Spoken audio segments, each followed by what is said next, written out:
দিনের বেলা স্বপ্নদোষ রোজা ভাঙলো লামিয়ার। তার পায়জামায় হাত দিতেই ভেজা দেখে নিজে নিজে বলল, শেষ পর্যন্ত প্যান্টটা ভিজে গেল। এজন্য আমি রাতের বেলা উল্টোপাল্টা মুভি দেখি না। এখন রোজাটাও ভেঙে গেল, আর গোসলও করতে হবে। এই বলে গোসল করতে গেল। দুপুরবেলা লামিয়া এলোমেলো অবস্থায় বিছানায় ঘুমিয়ে আছে। শ্বশুর এদিক ওদিক তাকিয়ে লামিয়ার কাছে আসলো। তারপর কাছে এসে নাকে মুখে হাত দিয়ে দেখলো পুত্রবধূ নাক ডেকে ঘুমাচ্ছে। শ্বশুর আলিমিয়া তার গায়ে হাত দেবে, হঠাৎ রুমের বাইরে শব্দ হলো। তাই নিজে নিজে অ্যালার্ট হয়ে আর টাচ করলো না পুত্রবধূর গায়ে। আবারও এদিক ওদিক তাকিয়ে পাশে বসলো। এর মধ্যেই বাহির থেকে লামিয়ার স্বামী মেহেদি মায়ের কাছে যেতেই দেখলো রুমে তার বাবাকে। সামনের দিকে না গিয়ে দরজার আড়ালে দাঁড়িয়ে রইল, আর মনে মনে বলল, এই রমজান মাসে বাবা আমার বউয়ের সাথে এসব কি করছে? এখন আমি চুপচাপ তাদের কর্মকাণ্ড দেখব। লামিয়া বৃদ্ধ শ্বশুরকে থাপ্পড় দিয়ে বলল, আমি আপনাকে অনেক ভালো মনে করতাম, কিন্তু আপনি এত জঘন্য তা আমি আগে থেকে জানতাম না। ছি ছি ছি। পুত্রবধূর গায়ে হাত দিতে এক বিন্দু পরিমাণও লজ্জা লাগলো না? আমার ভাবতেই ঘৃণা হচ্ছে। আলিমিয়া বলল, বোমা, তুমি যা ভাবছো তা নয়। আমি তোমার কাছে এসেছি দুপুরে আজান দিয়েছে ডেকে দেওয়ার জন্য। রোজা রেখেছো, নামাজ পড়বে না, আর ভুলক্রমে তোমার গায়ে হাত লাগাতে গিয়ে তুমি আমার গালে থাপ্পড় দিয়েছো। আমি তো মনে কিছু করিনি, কারণ তুমি এখনো ছোট, হয়তো বোঝার বয়স হয়নি। আমি আরো রাগান্বিত হয়ে বললাম, আর একবার আমার সাথে বাড়াবাড়ি করলে আমি কিন্তু চিৎকার দিয়ে সবাইকে এখানে ডেকে নিয়ে আসবো। এক্ষুনি আমার রুম থেকে বের হন, না হয় আমি ঘাড় ধাক্কা দিয়ে বের করে দেব। শ্বশুর আর কিছু না বলে সোজা বের হয়ে গেল। লামিয়া তারপর নিজে নিজে বলল, এই রমজান মাসেও শয়তান বুড়ো আমার পেছনে লেগে আছে। ধুর ছাই, এমনিতে রোজা ভেঙে গেছে, অন্যদিকে রোজা থেকে বুইড়া শাল আমার পিছু লেগেছে। এই বলে বাথরুমের দিকে চলে গেল। তারপর মেহেদি সরে গিয়ে মনে মনে বলল, এই মুহূর্তে গিয়ে বলি নামাজ পড়তে, তা একটা কথা বুঝছি না। থাপ্পড় মারতে দেখলাম, কিন্তু তারা একে অপরের সাথে কি বলছে তা তো বুঝলাম না।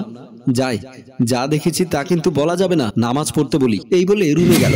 বৃদ্ধ শ্বশুর রুমে এসে মনে মনে বলল, আমি বৌমার কাছে গিয়েছি তাকে নামাজ পড়তে ডাকতে, কিন্তু সে বুঝে আর না বুঝে এটা আমার সাথে কি করলো আমার তো মাথায় আসছে না। এর মধ্যে ছোট মেয়ে পায়েল এসে বলল, বাবা, তোমার মন খারাপ কেন? আমি যখন কিচেনে কাজ করছিলাম তখন পিছন দিকে ফিরতেই তোমার চেহারা দেখলাম। মন খারাপ? আমি অর্ধেক কাজ না করেই তোমার কাছে আসলাম, কি হয়েছে আমাকে বলো। বাবা বলল, এমনিতে মন খারাপ, আমার কিছুই হয়নি। নামাজ পড়ছিস তুই? পায়েল বলল, আমি থালা বাসন পরিষ্কার করছি, এসব শেষ করে নামাজ পড়তে যেতাম আর কি। তোমার চেহারা ভালো না দেখে এদিকে আসতে হলো। বাবা বলল, আমার কিছুই হয়নি, তুমি গিয়ে নামাজ পড়ে নাও। পায়েল বলল, ঠিক আছে বাবা। এই বলে পায়েল চলে গেল। তারপর আলিমিয়া কপালে হাত দিয়ে চিন্তা করছে। মেহেদি লামিয়াকে বলল, রোজা রেখে নামাজ পড়ছো না কেন? সমস্যা কি তোমার? লামিয়া রাগান্বিত হয়ে বলল, এত কিছু তোমাকে বলতে পারবো না। আমি নামাজ না পড়লে গুনাহ হবে আমার। তোমার এত মাথা ব্যথা কেন? তোমার নামাজ তুমি পড়লে হয়েছে তো। মেহেদি বলল, আমার অধিকার আছে তাই আমি বলছি, কারণ তুমি আমার স্ত্রী, তোমাকে শাসন করা আমার নৈতিক দায়িত্ব। বলো কি কারণে নামাজ পড়ছো না? লামিয়া মনে মনে বলল, আমি যদি এখন আসল কথা বলে দেই তাহলে বলবে স্বামী থাকার পরেও কেন এসব হয়। এদিকে খিদায় পেট ফেটে যাচ্ছে, আরো এসে বলছে আবল তাবল। মেহেদি বলল, আমাকে মনে মনে গালি দিচ্ছ কেন? সরাসরি দিতে পারবে, কারণ তোমার অনেক সাহস। লামিয়া বলল, সবকিছুতে তোমার মতো মনে করো না, আমি মনে মনে তোমাকে দোয়াও করতে পারি। তোমার নোংরা মন, তাই নোংরা কথা ভাবছো। তুমি নামাজ পড়েছো? মেহেদি বলল, পড়তে যাব, তাই আগে তোমাকে বললাম। লামিয়া বলল, ঠিক আছে, তুমি নামাজ পড়তে যাও। মেহেদি বলল, নামাজ পড়ার নাম দিয়ে আজকে তোমাকে ফলো করতে হবে। বাবার সাথে আজকে তোমার যা অবস্থা দেখলাম, কিছু একটা তো তোমাদের হয়েছে। আচ্ছা ঠিক আছে, আমি যাচ্ছি। মেহেদি চলে গেল। রহিমা বেগম নামাজ পড়ার পর তাসবিহ পড়ছে। পায়েল এসে মাকে বলল, মা তুমি তাড়াতাড়ি এসো, আমি বেলকুনির দিকে যাচ্ছিলাম, হঠাৎ দেখতে পেয়েছি ভাবি কলাবন খাচ্ছে। রহিমা বেগম বলল, তুই এসব কি বলছিস? বৌমা তো গত রাতে আমাদের সাথে সেহরি খেয়েছে, কলাবন খাওয়ার তো কোনো প্রশ্নই আসে না। তুই হয়তো ভুল দেখেছিস, তাছাড়া ও তো ছোট নয়, ওর বোঝার বয়স হয়েছে। পায়েল বলল, মা তুমি আমার কথা বিশ্বাস করছো না কেন? আমি বলছি ভাবি বেলকুনিতে দাঁড়িয়ে বনকলা খাচ্ছে, আর বিশ্বাস না হলে আমার সাথে এসো। রহিমা বেগম জায়নামাজটা অর্ধেক বটে মেয়েকে বলল, আমার বিশ্বাস হচ্ছে না, আমাকে নিয়ে যা। পায়েল মায়ের হাত ধরে নিয়ে গেল। লামিয়া বোতলে করে পানি খেয়ে রেলিং এ রাখে, তারপর বনকলা খাচ্ছে। এর মধ্যেই শাশুড়ি ও ননদ এসে বনকলা কেড়ে নিয়ে রাগান্বিত হয়ে শাশুড়ি বলল, বোমা কি ব্যাপার, তুমি রোজা রেখে এসব কি করছো? আল্লাহকে ভয় না পেয়ে আমাদেরকে ভয় পেলে হবে? আমি তোমার কাছে এসব আশা করিনি। ননদ বলল, মা ভাবির মনে হয় মাথায় প্রবলেম আছে, না হয় একসাথে সেহরি খেয়ে দুপুরবেলা এসব খাওয়ার তো কোনো মানে আসে না। লামিয়া বলল, আপনারা আমার কথা শুনেন, না বুঝে না শুনে কোনো মন্তব্য করবেন না। লামিয়ার কথা পুরোপুরি শেষ না করতেই মা আর মেয়ে দুজনে মন্দ কথা বলছে।